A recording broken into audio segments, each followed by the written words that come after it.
청소부. 태준이 만석을 불렀습니다. 목소리에는 평소의 거만함이 없었습니다. 오히려 떨리는 것 같았습니다. 만석은 조심스럽게 다가갔습니다. 네, 회장님. 당신 이름이 뭡니까? 태준의 질문에 만석은 당황했습니다. 지금까지 한 번도 자신의 이름을 물어본 적이 없었거든요.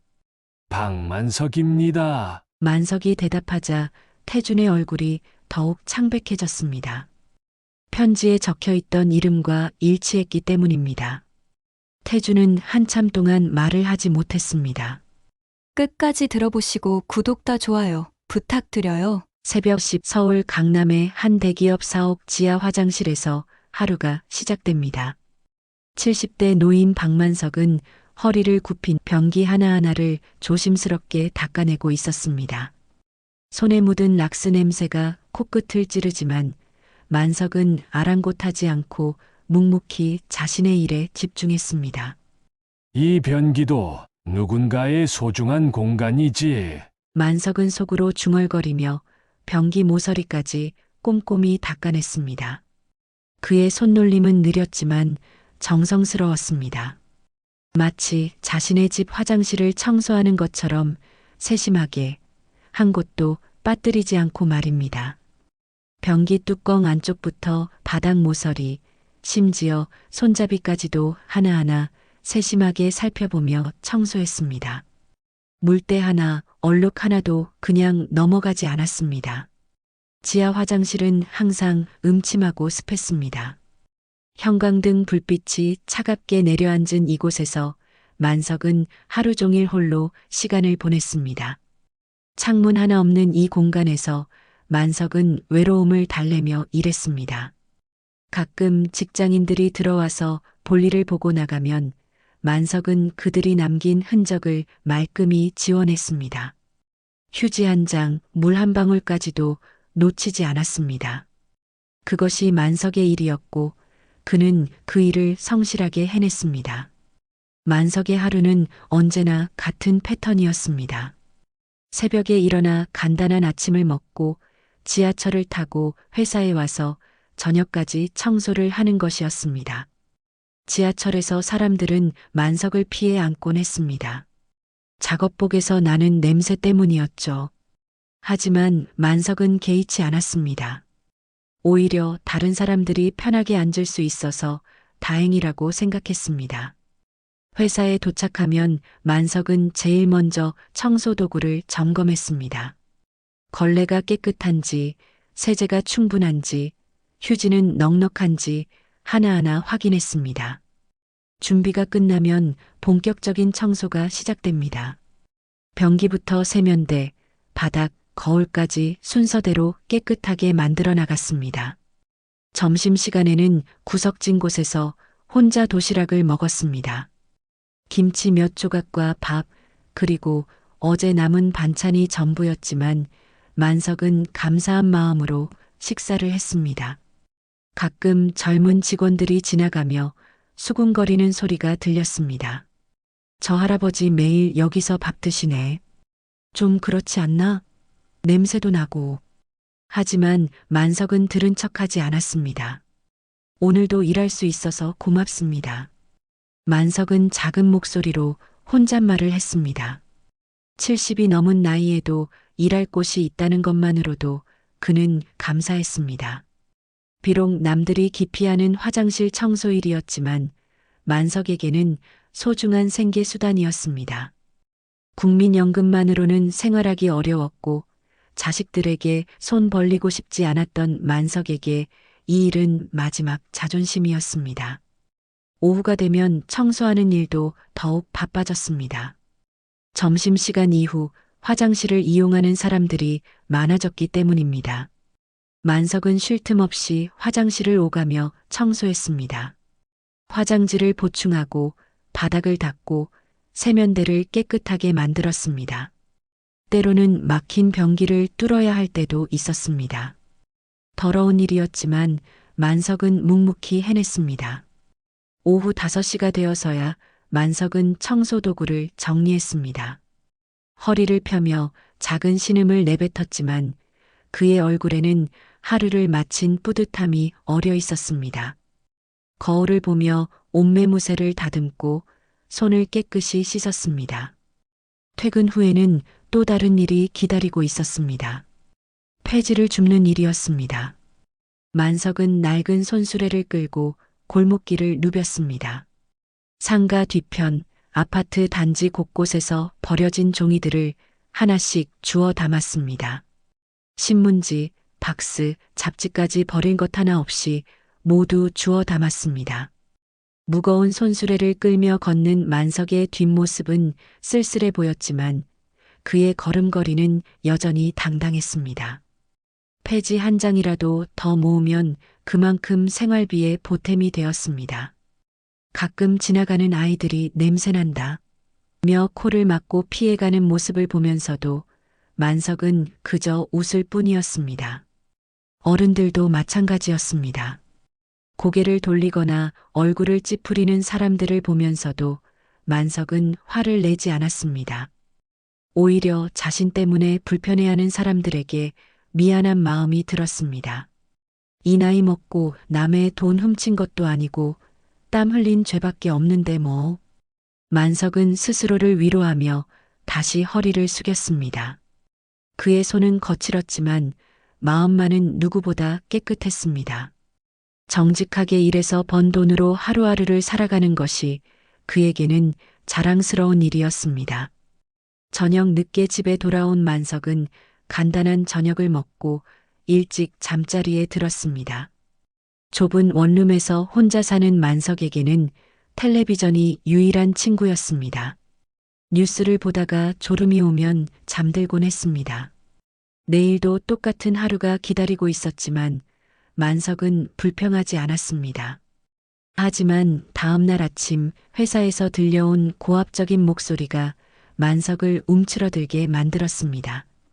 청소부, 여기 물자국 안 보이게 닦으라고 했잖아. 소리의 주인은 이 대기업의 2세 회장 강태준이었습니다. 50대 중반의 그는 언제나 값비싼 정장을 입고 있었고 직원들을 대할 때마다 권위적인 태도를 보였습니다. 특히 만석 같은 청소부들에게는 더욱 차갑게 굴었습니다. 태준의 눈에는 만석이 그저 냄새나는 하층민일 뿐이었습니다. 비가 내리는 화요일 오후였습니다. 빗방울이 지하 화장실 환풍구를 통해 스며드는 소리가 들렸고 만석은 평소보다 더 조심스럽게 바닥을 닦고 있었습니다. 습기 때문에 바닥이 미끄러워질까봐 걱정이 되었거든요. 혹시라도 누군가 넘어져서 다치면 안 되니까요. 청소를 마친 만석은 쓰레기통을 비우기 위해 지하 주차장으로 향했습니다. 평소에는 별일 없이 지나치던 길이었는데 오늘은 뭔가 달랐습니다. 쓰레기 수거함 옆에 갈색 봉투 하나가 떨어져 있었거든요. 비에 젖어서 반쯤 찢어진 상태였습니다. 이런, 누가 떨어뜨렸나? 만석은 봉투를 주워들었습니다. 그냥 쓰레기통에 버릴까 했지만 혹시 중요한 서류가 들어있을지도 모른다는 생각이 들었습니다. 만석은 항상 다른 사람의 물건을 소중히 여기는 사람이었거든요. 작은 동전 하나라도 주우면 경비실에 가져다 주곤 했습니다. 봉투를 열어보니 여러 장의 서류가 들어있었습니다.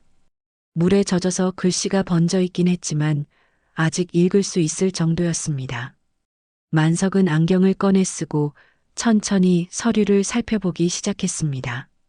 회장 비서실이라는 도장이 찍혀 있었고 기밀이라는 붉은 글씨가 눈에 띄었습니다.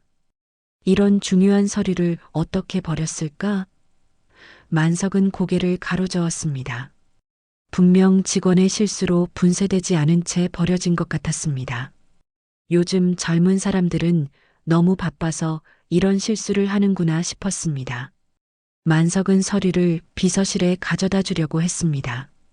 그런데 서류를 정리하던 중 한 장의 문서가 만석의 시선을 사로잡았습니다. 거기에는 놀라운 내용이 적혀 있었거든요. 1982년생 강태준, 생부 박만석, 사유사생아 출산 은폐 관련 기밀. 만석은 눈을 몇 번이나 비비며 다시 읽어보았습니다. 설마 하는 마음으로 말입니다. 태준이가 내 아들이라고? 만석은 믿을 수 없다는 표정으로 중얼거렸습니다. 손이 덜덜 떨리기 시작했습니다.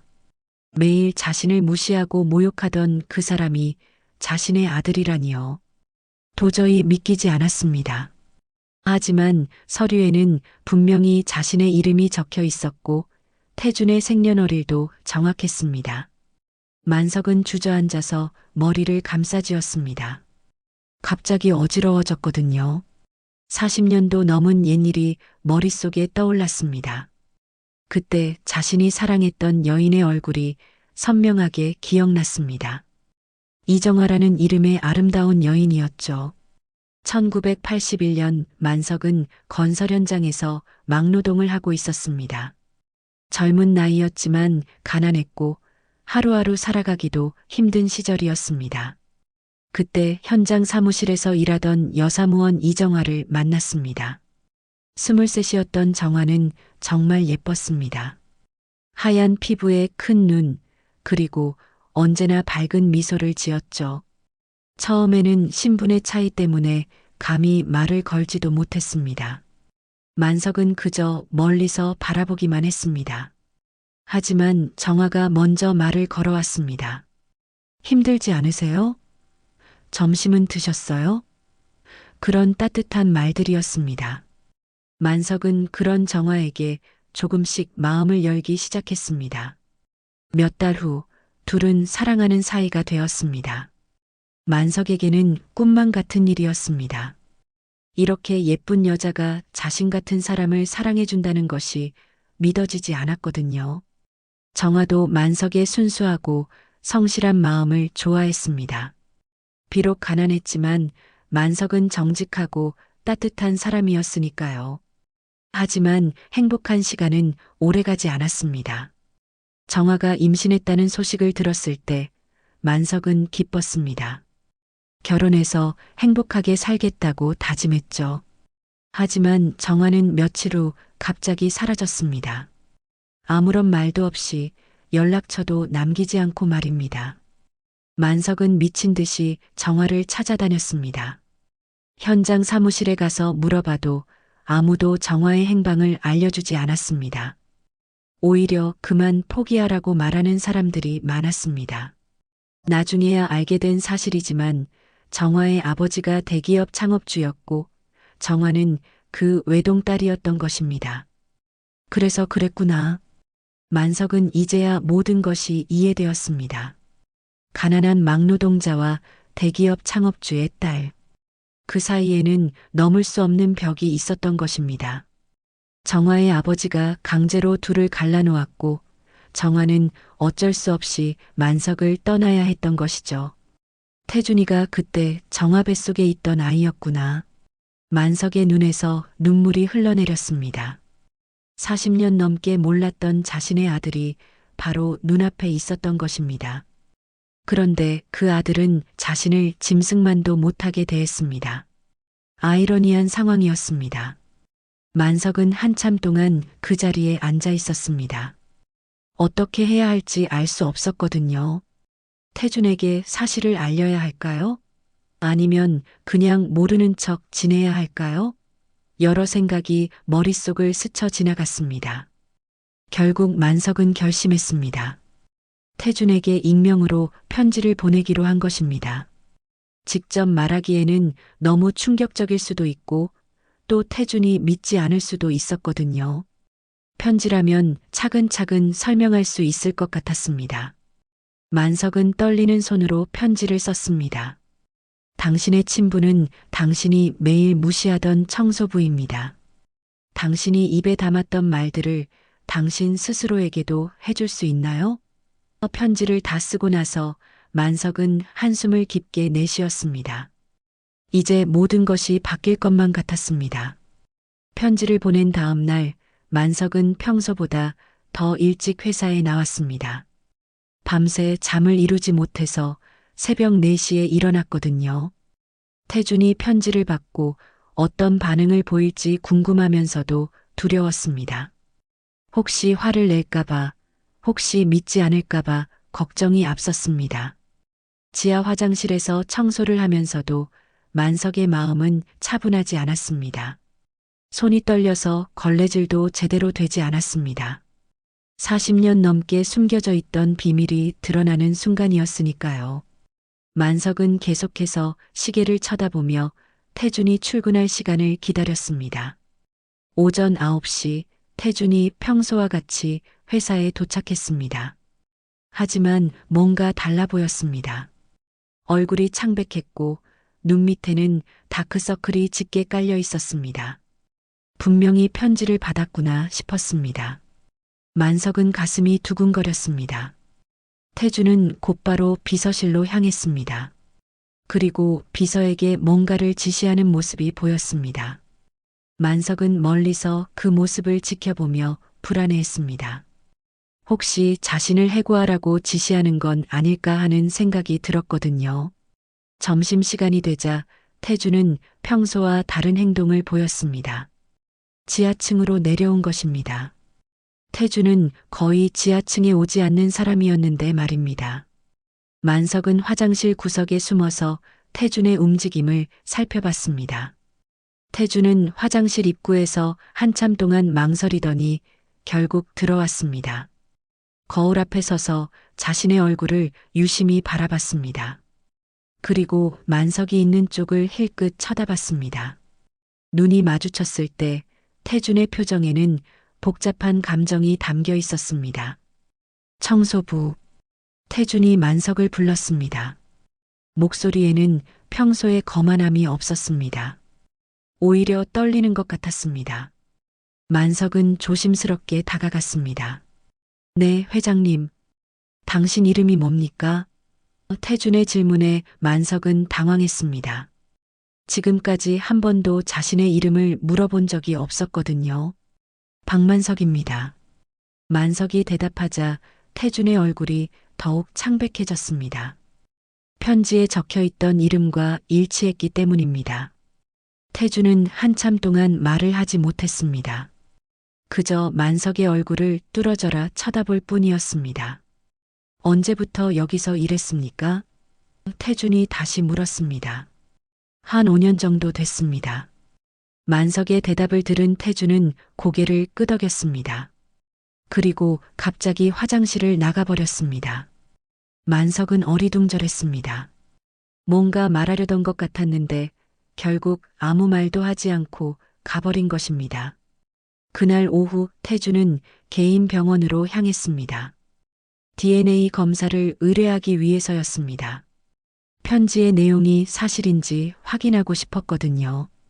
의사는 검사 결과가 나오는데 일주일 정도 걸린다고 했습니다.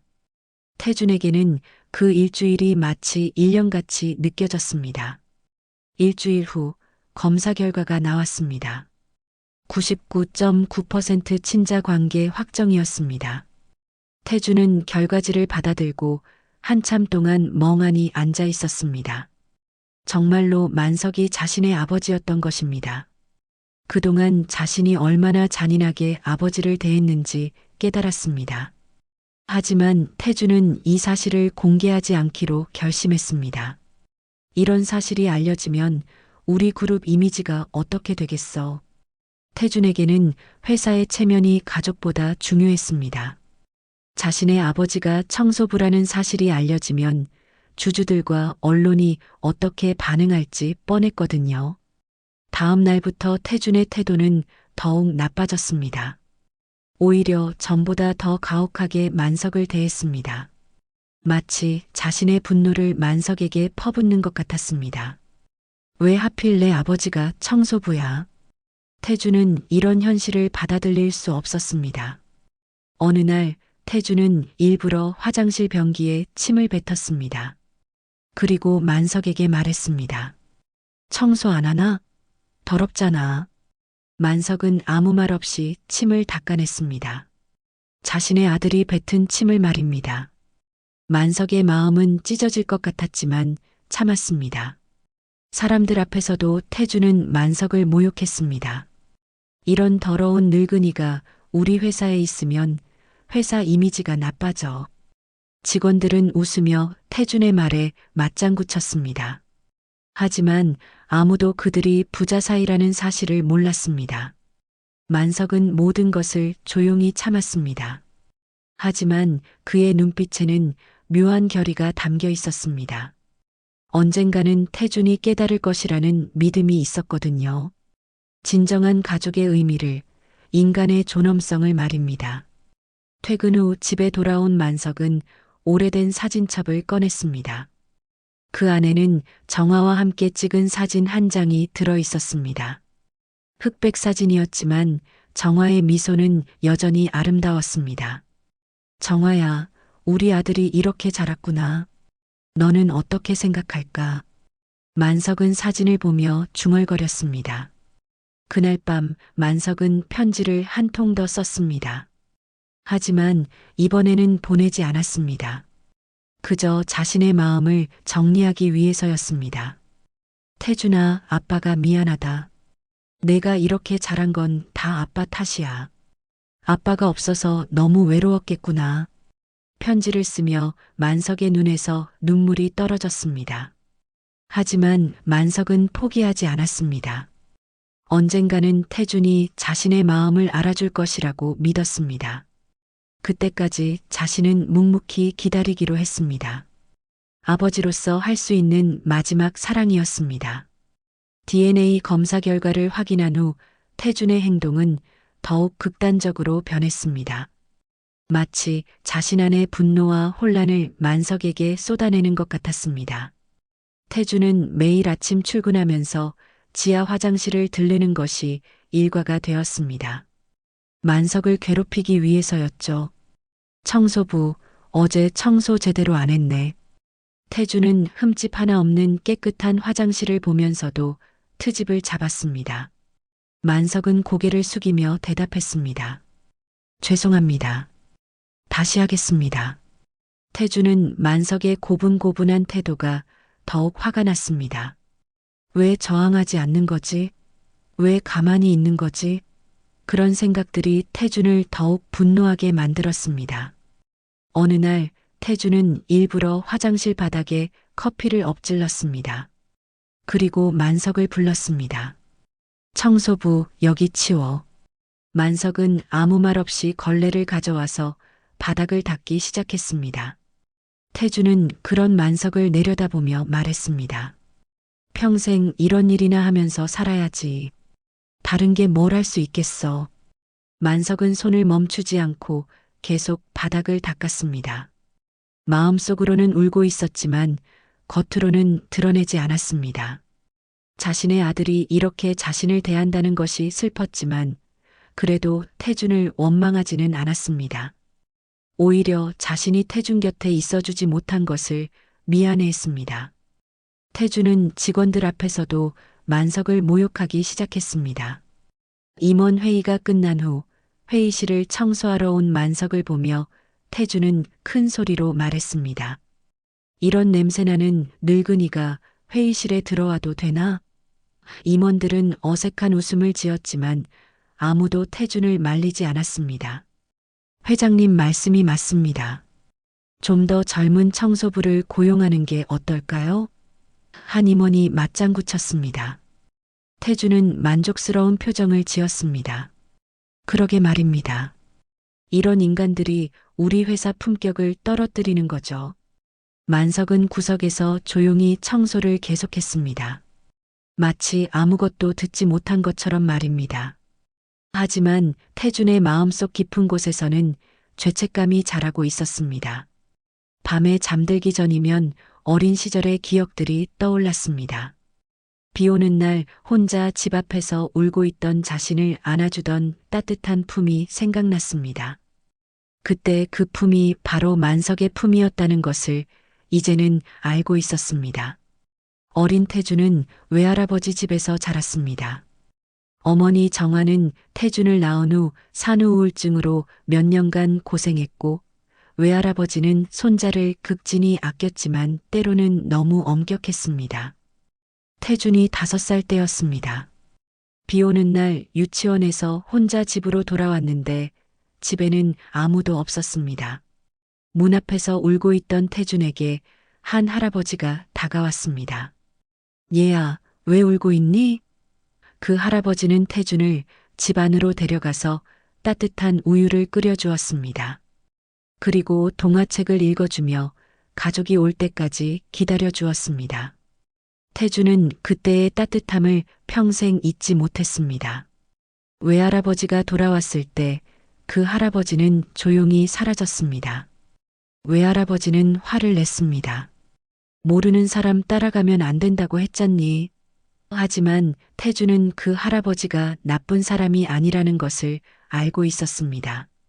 오히려 세상에서 가장 따뜻한 사람이었습니다.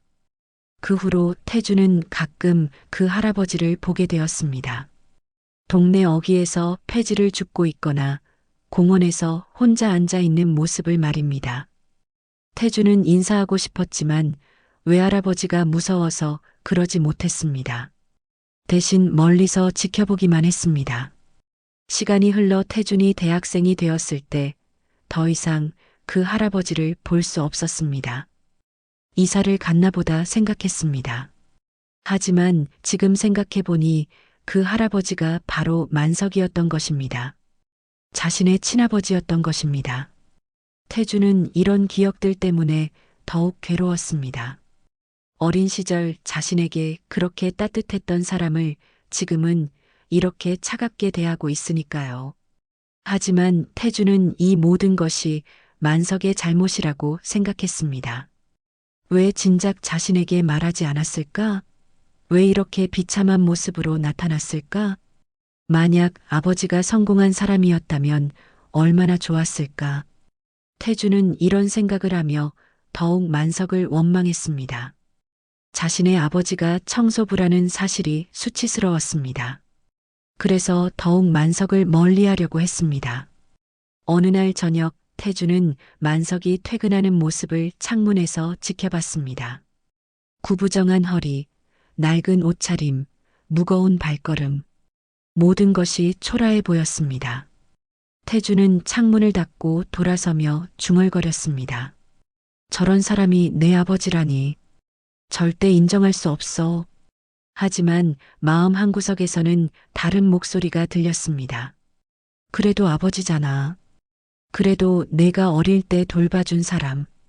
태준은 그 목소리를 무시하려고 했지만 쉽지 않았습니다. 밤마다 그 목소리는 더욱 커졌습니다. 태준은 술을 마시며 하루를 마감했습니다.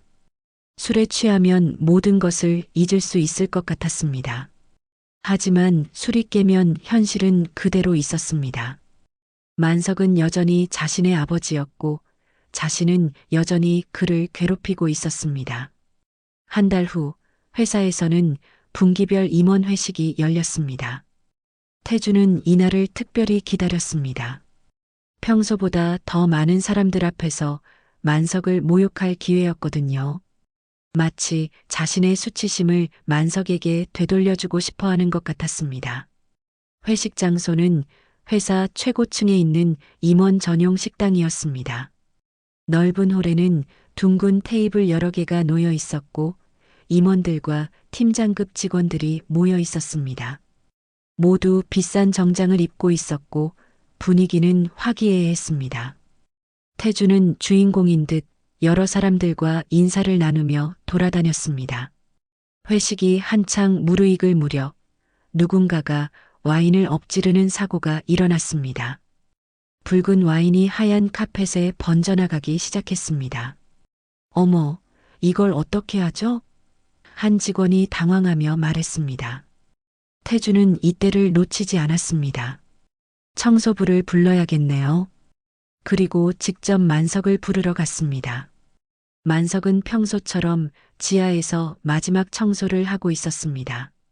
청소부 위층에 와서 치워. 태준의 명령에 만석은 즉시 청소도구를 챙겨 따라갔습니다. 엘리베이터 안에서 태준은 만석을 힐끗 쳐다보며 속으로 생각했습니다. 오늘은 제대로 창피를 줘야겠어. 임원 식당에 도착한 만석은 카펫에 흘린 와인을 보고 즉시 무릎을 꿇고 청소를 시작했습니다. 모든 임원들의 시선이 만석에게 쏠렸습니다. 어떤 이는 불편한 표정을 지었고 어떤 이는 무관심하게 대화를 계속했습니다. 하지만 모두가 만석을 하나의 인격체가 아닌 그저 청소도구 정도로 여기고 있었습니다. 만석이 와인을 닦아내는 동안 태주는 일부러 큰 소리로 말했습니다. 정말 조심성이 없네요. 이런 고급 카펫에 와인을 흘리다니. 만석은 고개를 더욱 숙이며 대답했습니다. 죄송합니다. 제가 미리 조심했어야 했는데요. 사실 만석이 흘린 것도 아니었지만 그는 모든 책임을 자신이 지는 것이 편했습니다. 저 물기 닦다가 의자 밑을 건드렸습니다. 죄송합니다. 만석은 정말로 실수로 의자를 건드렸습니다. 무릎을 꿇고 청소하다 보니 공간이 좁아서 어쩔 수 없었거든요. 하지만 태준에게는 절호의 기회였습니다. 태준은 고개를 뒤로 젖히며 큰 소리로 말했습니다. 이 늙은이는 왜 맨날 실수야? 이따위 인간이 우리 회사 들어올 자격이 있어? 식당 안이 갑자기 조용해졌습니다. 모든 사람들이 태준과 만석을 바라봤습니다. 어떤 임원은 불편한 기색을 보였지만 대부분은 태준의 편에 서서 웃음을 터뜨렸습니다. 회장님 말씀이 맞습니다. 요즘 청소업체 관리가 너무 허술한 것 같아요. 한 임원이 맞장구 쳤습니다. 그러게요. 나이 든 사람들은 손발이 느려서 이런 실수를 자주 하죠. 다른 임원도 거들었습니다. 만석은 그저 고개를 숙이고 청소를 계속했습니다. 태주는 더욱 신이 났습니다. 나이가 몇 살인가요? 73입니다. 만석의 대답에 사람들이 수군거렸습니다. 세상에 70이 넘어서 아직도 일을 하네요. 요즘 노인들 참 대단해요. 하지만 그들의 말투에는 동정이나 존경보다는 경멸이 담겨 있었습니다. 70이 넘은 사람이 이런 섬세한 일을 할 수 있겠어요? 태준이 계속 몰아붙였습니다. 손도 떨리고 눈도 안 보이고 우리 회사 수준에 맞지 않는 것 같은데요. 몇몇 사람들이 스마트폰을 꺼내서 이 광경을 촬영하기 시작했습니다. 재미있는 장면이라고 생각한 모양이었습니다. 만석은 아무 말 없이 다시 바닥을 닦기 시작했습니다. 태준의 모욕적인 말들이 가슴에 비수처럼 꽂혔지만 그는 참았습니다. 자신의 아들이 이렇게 자신을 대한다는 사실이 가장 고통스러웠습니다. 하지만 화를 내거나 대들지 않았습니다. 그것이 만석의 방식이었습니다. 정말 답답하네요. 이런 일도 제대로 못하면서 월급은 받나요? 태준의 말에 몇몇 사람들이 크게 웃었습니다. 만석의 얼굴이 빨갛게 달아올랐지만 그는 여전히 침묵했습니다. 그저 자신의 일에만 집중했습니다. 그때 한 젊은 직원이 몰래 이 장면을 녹화해서 자신의 소셜 미디어에 올렸습니다. 우리 회장님이 청소 아저씨한테 갑질하는 중키읔키읔 진짜 웃김이라는 글과 함께 말입니다. 처음에는 몇 명의 친구들만 봤지만 곧 여러 사람들이 공유하기 시작했습니다. 영상에는 태준이 만석을 모욕하는 장면이 생생하게 담겨 있었습니다. 특히 이따위 인간이 우리 회사 들어올 자격이 있어? 라는 태준의 말이 강하게 어필했습니다. 사람들은 이런 갑질을 보며 분노했습니다. 저 회장 진짜 인간성이 쓰레기네 저런 사람이 어떻게 회사를 경영하지? 댓글들이 달리기 시작했습니다. 하지만 더 큰 반전이 기다리고 있었습니다. 어떤 네티즌이 태준의 신상 정보를 조사하기 시작한 것입니다. 그리고 놀라운 사실을 발견했습니다. 공개된 가족관계 서류에서 태준의 생부가 박만석이라는 사실이 드러난 것입니다. 청소부 할아버지 모욱한 회장 아들, 알고 보니 진짜 아버지였다? 이런 제목의 글이 인터넷에 퍼지기 시작했습니다. 소셜미디어는 순식간에 이 이야기로 뜨거워졌습니다. 세상에 이런 일이 자기 친아버지를 저렇게 대하다니 인간이 아니다. 수많은 댓글들이 달렸습니다. 영상은 몇 시간 만에 수십만 명이 시청했고 여러 언론사들이 이 소식을 보도하기 시작했습니다. 태주는 집에 돌아와서야 이 사실을 알게 되었습니다. 비서가 급하게 전화를 걸어왔거든요. 회장님, 큰일 났습니다. 인터넷에 회장님 이야기가. 태주는 급하게 컴퓨터를 켜서 확인해 봤습니다. 자신의 얼굴과 만석의 모습이 나란히 실린 기사들을 보며 태주는 절망했습니다. 다음 날 아침 태주는 평소보다 일찍 잠에서 깼습니다. 밤새 울려댄 전화 때문이었습니다. 기자들, 지인들, 심지어 모르는 사람들까지 온갖 사람들이 전화를 걸어왔습니다. 태주는 전화를 받지 않았지만 집 앞에는 이미 취재진들이 몰려들어 있었습니다. 강태준 회장님, 청소부가 정말 아버지가 맞습니까? 지금까지 왜 숨기고 계셨습니까? 플래시가 터지고 마이크가 들이밀어졌습니다. 태주는 선글라스를 쓰고 모자를 눌러 쓴 채 급하게 차에 올라탔습니다. 기자들은 차를 따라오며 계속 질문을 퍼부었습니다. 회사에 도착한 태준을 기다리고 있던 것은 더 큰 혼란이었습니다. 회사 앞에도 수십 명의 기자들이 몰려 있었고 일부 시민들은 피켓을 들고 시위를 하고 있었습니다. 갑질 회장 퇴진하라. 인간성도 없는 놈이 회사를 경영할 자격이 있나? 구호 소리가 건물 전체에 울려 퍼졌습니다. 태주는 지하 주차장을 통해 간신히 회사에 들어갔습니다. 하지만 직원들의 시선이 따가웠습니다. 어제까지만 해도 존경하는 눈빛으로 바라보던 사람들이 이제는 경멸의 눈으로 쳐다봤습니다. 복도를 지나가며 태주는 직원들이 수군거리는 소리를 들었습니다. 자기 친아버지를 저렇게 대하다니. 진짜 인간성이 문제네요. 우리도 언제 저런 대우를 받을지 몰라요. 태주는 걸음을 빨리하며 회장실로 향했습니다. 하지만 회장실에 도착해도 편안하지 않았습니다. 비서가 가져온 아침 신문들은 모두 태준의 이야기로 도배되어 있었습니다. 대기업 회장, 친아버지, 갑질 논란 70 노인을 모욕한 재벌, 2세의 정체 청소부 아버지 vs 재벌 아들, 충격적 진실 헤드라인만 봐도 태주는 현기증이 났습니다. 기사 내용은 더욱 자극적이었습니다. 태준의 어린 시절부터 지금까지의 행적이 낱낱이 파헤쳐져 있었습니다. 주가도 곤두박질 쳤습니다. 계장과 함께 하한가를 기록했고 거래량도 평소에 몇 배나 늘었습니다. 투자자들은 불안해했고 협력업체들도 계약 재검토를 요구하기 시작했습니다. 이런 인간성을 가진 사람과는 사업할 수 없다는 것이 그들의 입장이었습니다. 이사회가 긴급 소집되었습니다. 사회이사들과 대주주들이 모여서 태준의 거취를 논의하기 시작했습니다. 회사 이미지가 너무 심각하게 훼손되었습니다. 주주들의 신뢰를 잃었어요. 당분간 회장직에서 물러나시는 게 좋겠습니다. 한 목소리로 태준의 사임을 요구했습니다. 태준은 위기 수습을 위해 기자회견을 준비했습니다. 하지만 무엇을 말해야 할지 알 수 없었습니다.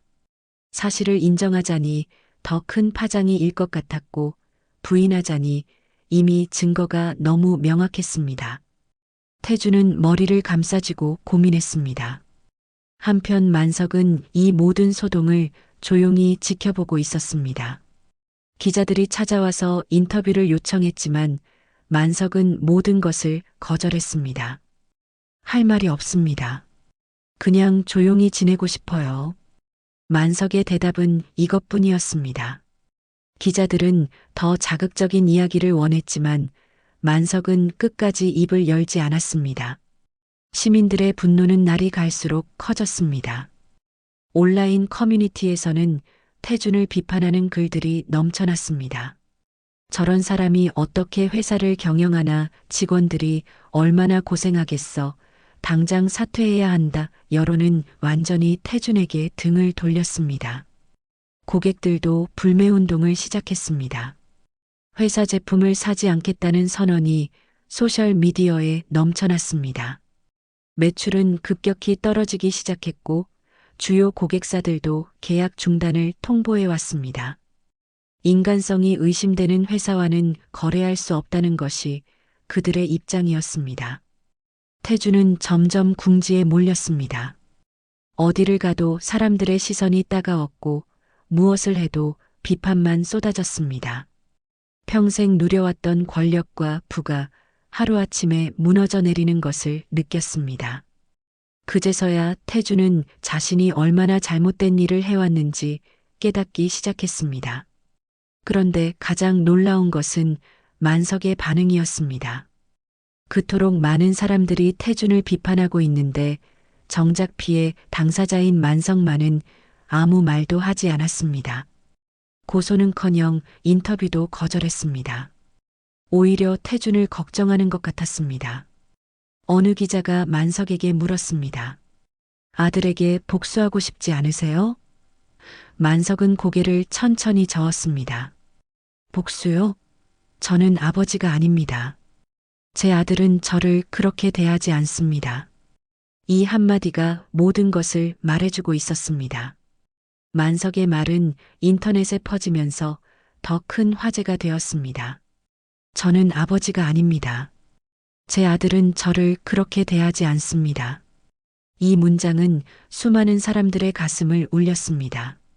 진정한 부모의 사랑이 무엇인지, 진정한 가족의 의미가 무엇인지 생각하게 만들었습니다. 태준도 이 말을 들었습니다. 텔레비전 뉴스에서 나온 만석의 인터뷰였습니다. 그 순간 태준의 가슴이 찢어지는 것 같았습니다. 아버지가 자신을 아들로 인정하지 않는다는 것이 이렇게 아플 줄 몰랐습니다. 자신이 그동안 얼마나 잔인했는지 비로소 깨달았습니다. 그날 밤 태준은 어린 시절을 떠올렸습니다.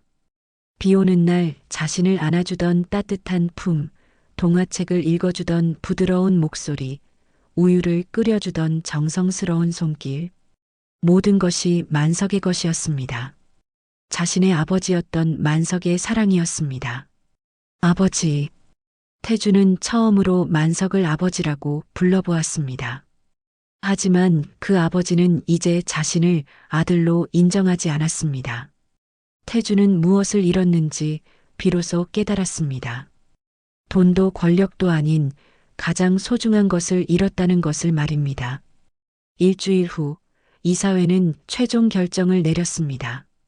태준의 사임을 요구하는 것이었습니다. 회의실에는 중압감이 흘렀고 사회이사들과 대주주들의 표정은 단호했습니다. 이사회 의장이 입을 열었습니다. 강태준 회장님, 이번 일로 인해 회사 이미지가 심각하게 훼손되었습니다. 주가는 연일 하락세를 보이고 있고 주요 거래처들의 계약 취소가 이어지고 있습니다. 다른 이사가 말을 이었습니다. 무엇보다 우리 그룹은 창립 이래 인간적 가치를 중시해 왔습니다. 자기 아버지를 저런 식으로 대했던 회장은 더 이상 신뢰를 받을 수 없습니다. 태준은 고개를 숙인 채 아무 말도 하지 못했습니다.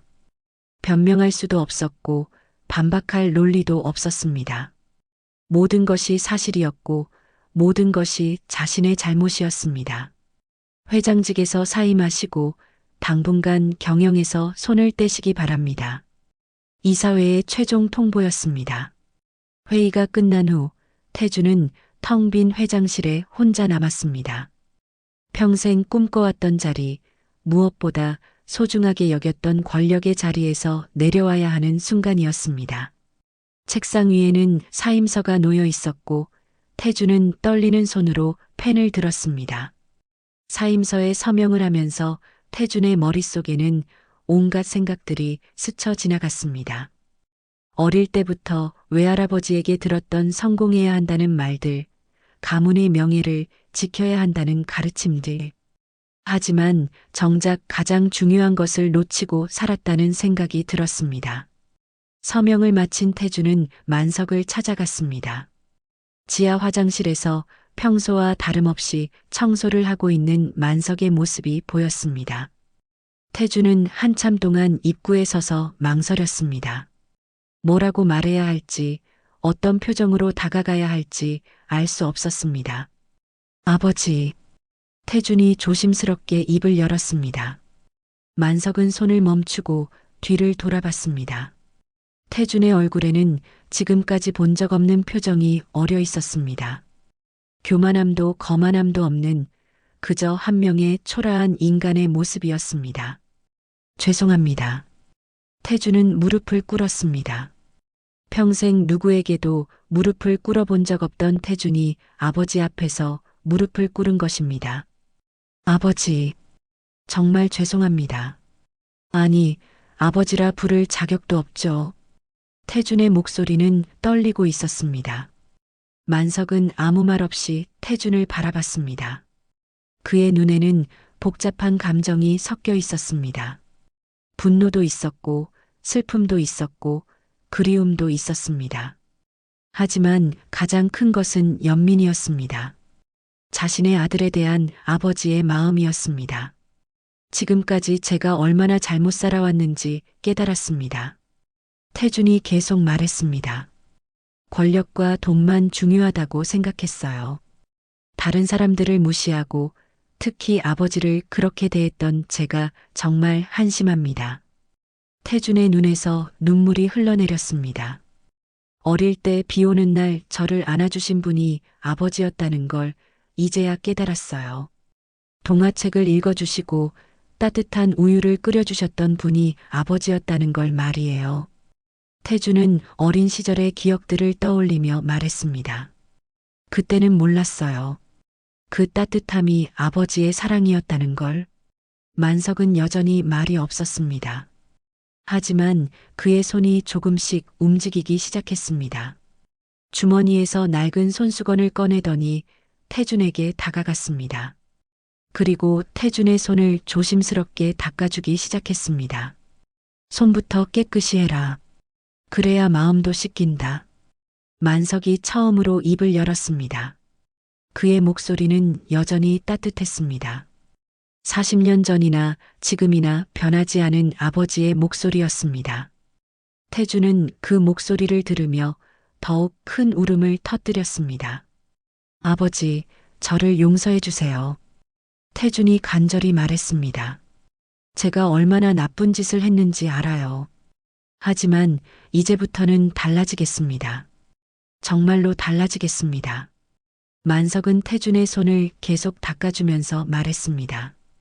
용서는 진작했다. 다만 내가 깨닫기를 기다렸을 뿐이야. 왜 그때 말씀 안 하셨어요? 제가 아버지의 아들이라고요. 태준이 물었습니다. 만석은 잠시 생각에 잠겼다가 대답했습니다. 넌 이미 나 없이도 잘 컸더라. 내가 괜히 자격 없는 이름 달고 민폐 끼칠까 봐서 그랬다. 민폐요? 아버지가 저한테 무슨 민폐를 끼치셨다고요? 태준은 이해할 수 없다는 표정이었습니다. 난 가난한 청소부야. 너 같은 성공한 사람의 아버지가 되기에는 부족하다고 생각했어. 만석의 말에 태준은 고개를 저었습니다. 아닙니다. 제가 부족했어요. 아버지 같은 분의 아들이 되기에는 제가 너무나 부족했습니다. 태준은 진심으로 말했습니다. 아버지는 평생 정직하게 사셨잖아요. 남에게 피해 주지 않고 자신의 일에 최선을 다하며 사셨잖아요. 그런 아버지의 아들이라는 게 자랑스러워요. 만석은 태준을 일으켜 세웠습니다. 그리고 처음으로 아들을 꼭 안아주었습니다. 40년 만의 포옹이었습니다. 아버지와 아들이 처음으로 진정한 가족이 되는 순간이었습니다. 이젠 어떻게 할 거니? 만석이 물었습니다. 회장직은 사임했어요. 앞으로 뭘 해야 할지는 모르겠지만 아버지께 배우고 싶어요. 정직하게 사는 법을, 진정한 인간이 되는 법을 말이에요. 태준의 대답에 만석은 미소를 지었습니다. 그럼 내일부터 나와 함께 일해볼까? 만석이 제안했습니다. 무료급식소에서 봉사하는 일 말이야. 거기서 진짜 인생이 뭔지 배울 수 있을 거다. 태주는 고개를 끄덕였습니다.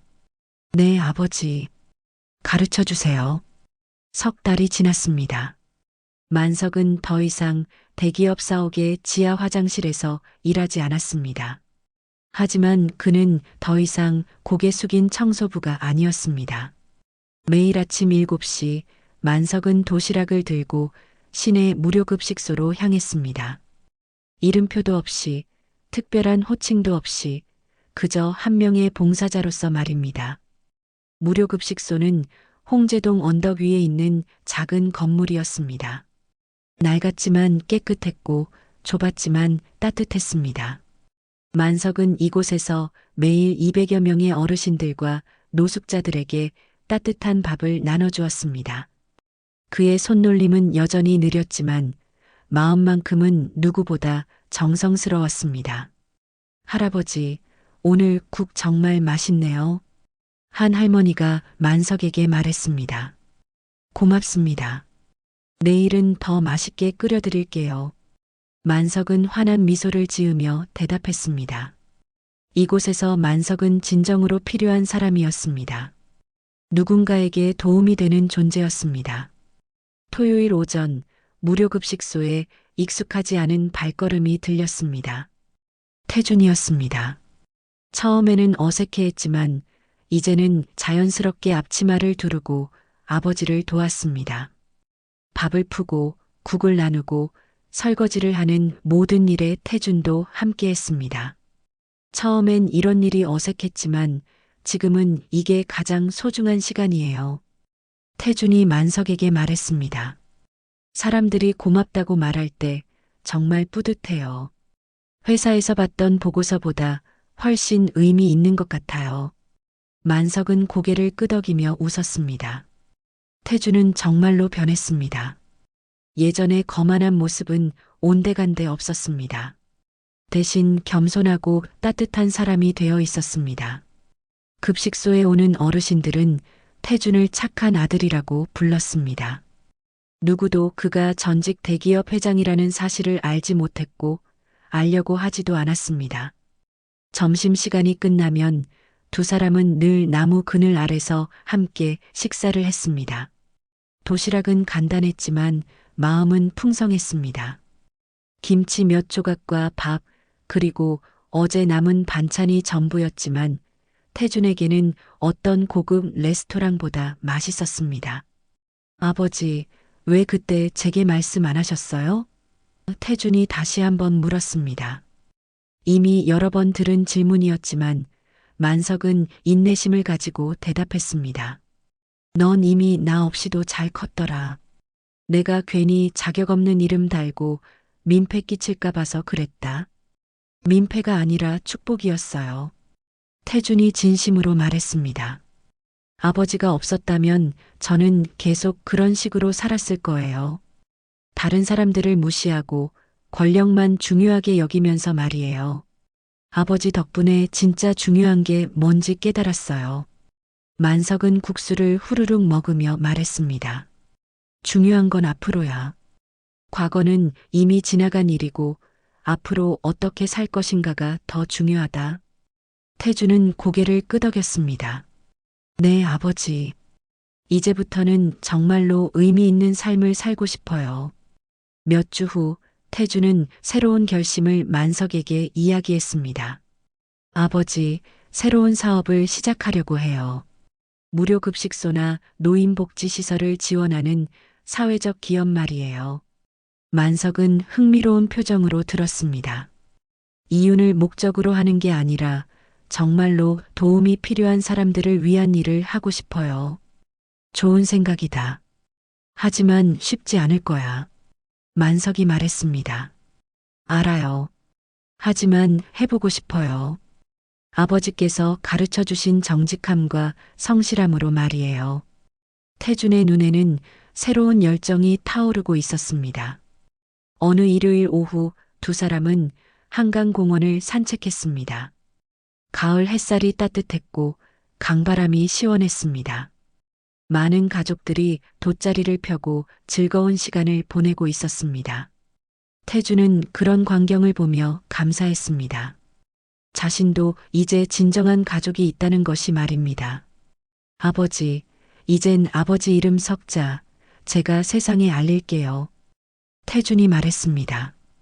박만석이라는 이름을 자랑스럽게 말하고 다닐게요.